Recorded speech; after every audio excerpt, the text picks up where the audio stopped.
우리에게 주시는 하나님의 말씀은 마태복음 3장 17절, 17장 5절, 2절 말씀입니다. 마태복음 3장 17절, 17장 5절입니다.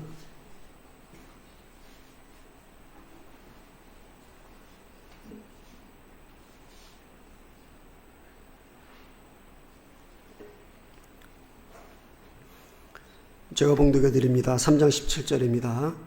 하늘로부터 소리가 있어 말씀하시되 이는 내 사랑하는 아들이요 내 기뻐하는 자라 하시니라. 17장 5절입니다. 말할 때 호련히 빛난 구름이 그들을 덮으며 구름 속에서 소리가 나서 이르시되 이는 내 사랑하는 아들이요 내 기뻐하는 자니 너희는 그의 말을 들으라 하시는지라. 아멘. 기도합니다. 하나님 아버지, 선포될 말씀을 통해 우리의 존재가 단순히 세상에 던져진 존재가 아니라 하나님이 자기 전부와 맞바꾼 존귀한 자녀임을 깨닫는 시간이 되게 하옵소서. 전하는 자나 듣는 자 모두가 하나님의 뜨거운 사랑에 젖어드는 은혜의 시간이 되길 간절히 소망하며 우리의 참된 소망 되신 예수 그리스도의 이름으로 기도드립니다. 아멘. 사도신경 강의 5번째 시간입니다. 전체 14번으로 이루어져 있습니다. 그 중에 오늘은 5번째 시간입니다. 우리는 매 주일 예배 때마다 사도신경으로 우리의 신앙을 고백합니다. 나는 전능하신 아버지 하나님, 천지의 창조주를 믿습니다. 라는 창조주 하나님에 대한 고백에 이어서 우리는 곧바로 두 번째 고백으로 넘어갑니다. 나는 그의 유일하신 아들 예수 그리스도를 믿습니다. 여기서 우리가 주목해야 할 단어는 유일하신 아들, 독생자입니다. 사실 이 단어는 교리적으로 매우 깊고도 오묘한 의미를 담고 있습니다.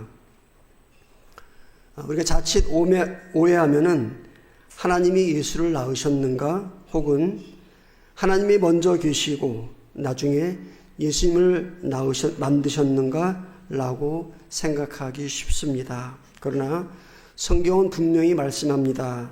요한복음 1장 1절에 태초에 말씀이 계시니라. 이 말씀이 하나님과 함께 계셨으니 이 말씀은 곧 하나님이시니라 라고 했습니다. 즉 예수님은 창조된 존재가 아니라 태초부터 하나님과 함께 계셨던 참 하나님이십니다. 그렇다면 왜 성경과 신조는 예수님을 아들이라고 표현했을까요?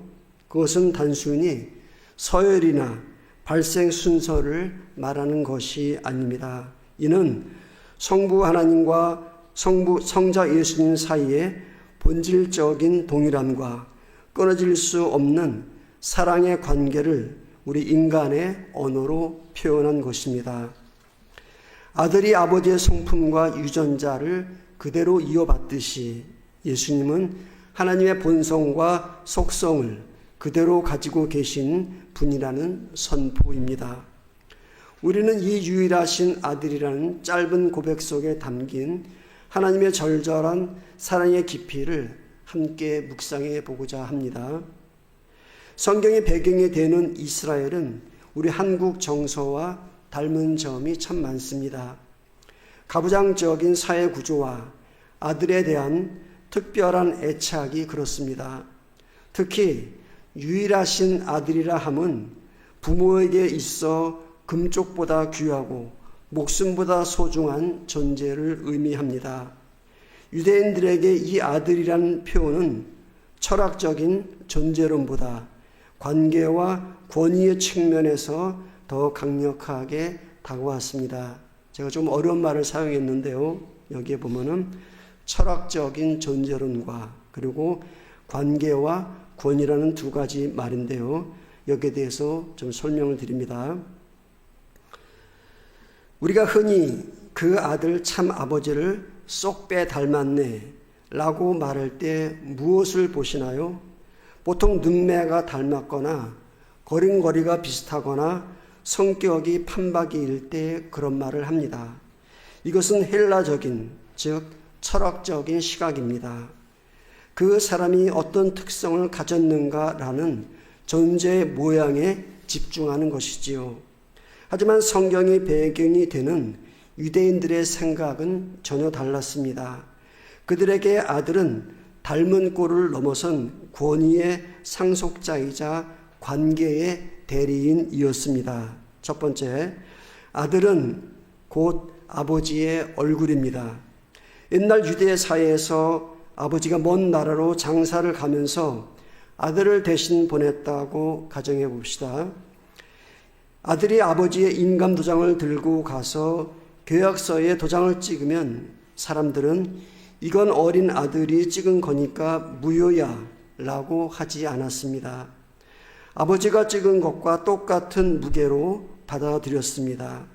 유대인들에게 아들이란 아버지의 권위를 100% 그대로 옮겨놓은 존재였기 때문입니다.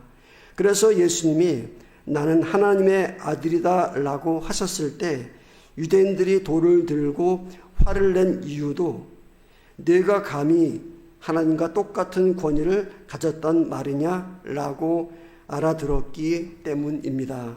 두 번째로 아들은 끊을 수 없는 사랑의 끈입니다.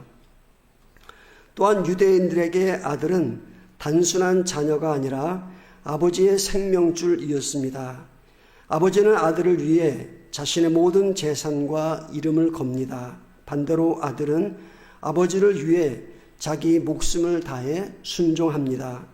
철학은 하나님과 예수님이 어떻게 한 몸인가라는 복잡한 논리를 따지지만 유대인들은 아버지와 아들이 저토록 지독하게 사랑하는데 어떻게 남이 될 수 있는가라는 관계의 관점으로 이해했습니다.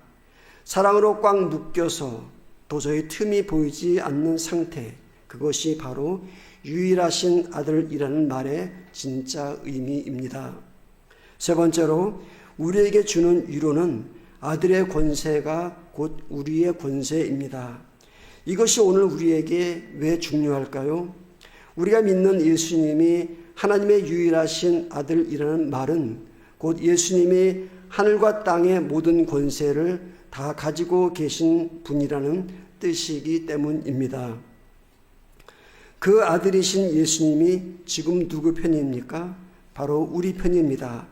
그분이 우리를 위해 기도하고 계십니다. 천지를 만드신 아버지의 그 어마어마한 권세가 아들이신 예수님을 통해 지금 우리에게 그대로 흘러 들어오고 있는 것입니다. 교우 여러분, 존재가 어떻게 구성되었는지 복잡하게 고민하지 마십시오.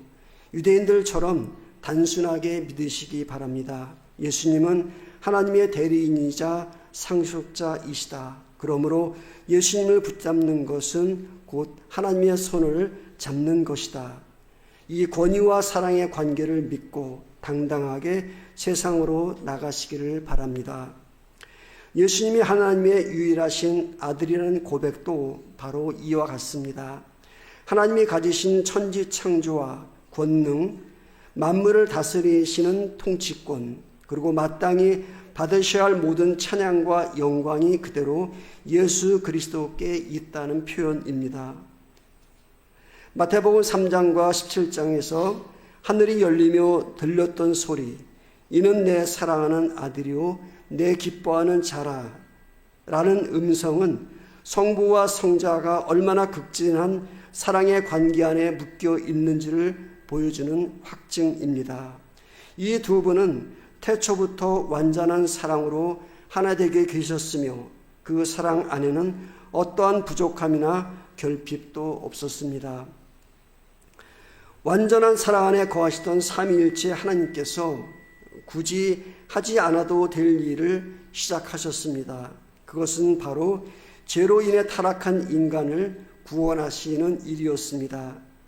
인간은 하나님의 형상대로 지음받았으나 사탄의 유혹에 넘어가 하나님을 배신했습니다. 공의의 하나님 입장에서 죄인은 심판의 대상일 뿐입니다. 그러나 하나님의 공의는 항상 사랑이라는 더 큰 그릇 안에 담겨 있습니다. 하나님은 우리를 너무나 사랑하셨기에 자신의 전부와 다름없는 유일하신 아들을 이 땅에 보내기로 결단하셨습니다. 성부는 아들을 내어주시는 아픔을 겪으시고 성자는 기쁨으로 그 뜻에 순종하여 낮고 천한 인간의 몸을 입으셨습니다. 이것이 바로 성육신의 신비입니다. 사도 바울은 이 놀라운 사랑을 깨닫고 로마서 8장에서 절규하듯이 고백합니다. 자기 아들을 아끼지 아니하시고 우리 모든 사람을 위하여 내주신 이가 어찌 그 아들과 함께 모든 것을 우리에게 주시지 아니하겠느냐. 하나밖에 없는 아들을 십자가에 내어줄 만큼 우리를 가치 있게 여기신 하나님이시라면 우리의 인생에 필요한 다른 모든 것들을 왜 아끼시겠느냐는 담대한 확신입니다. 우리의 인생이 고달프고 이해되지 않는 고난이 닥칠 때 우리는 흔히 하나님이 나를 사랑하시는 게 맞나라는 의문을 품습니다. 그러나 유일하신 아들을 믿는다는 고백은 그 의문에 대한 최종적인 해답입니다.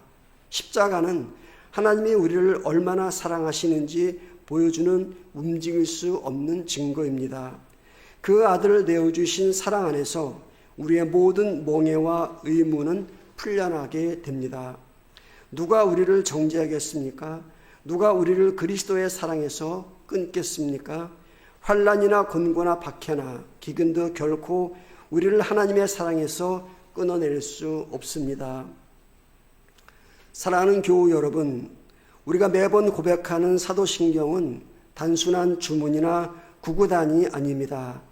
그의 유일하신 아들을 믿습니다라는 고백 안에는 창조부터 구속, 그리고 마지막 재림에 이르기까지 우리를 향한 하나님의 거대한 사랑의 파노라마가 응축되어 있습니다. 이 고백을 진심으로 드리는 사람은 세상 속에서 당당해질 수밖에 없습니다. 우리는 그냥 살아가는 존재가 아니라 하나님이 자기 아들과 맞바꾼 소중한 존재이기 때문입니다. 사도 바울은 비록 도살당할 양처럼 위태로운 처지에 놓여 있었고 결국 로마의 차가운 감옥에서 순교의 길을 걸었지만 이 모든 일에 우리를 사랑하시는 이로 말미암아 우리가 넉넉히 이기느니라 라고 선포했습니다. 그 승리의 비결은 바로 자신이 받은 사랑의 크기를 정확히 알고 있었기 때문입니다. 우리는 전 세계적인 신냉전의 긴장과 끝없는 경제적 불황이라는 거대한 파도 앞에서 아들까지 내어주신 하나님의 압도적인 사랑은 놓아버린 채 오직 생존이라는 좁은 구덩이에 갇혀 각자 도생의 불안을 견뎌내고 있습니다. 하지만 기억하십시오. 하나님은 우리에게 필요한 것이 있다면 아들과 함께 모든 것을 아낌없이 베푸시는 분입니다. 우리가 고난의 풍랑 속에 있을 때 그 바람은 우리를 무너뜨리는 것이 아니라 오히려 구원의 항구로 더 빨리 인도하는 동력이 될 것입니다. 오늘 이 시간 다시 한번 우리의 가슴 속에 이 고백을 새깁시다. 나는 그의 유일하신 아들 우리 주 예수 그리스도를 믿습니다.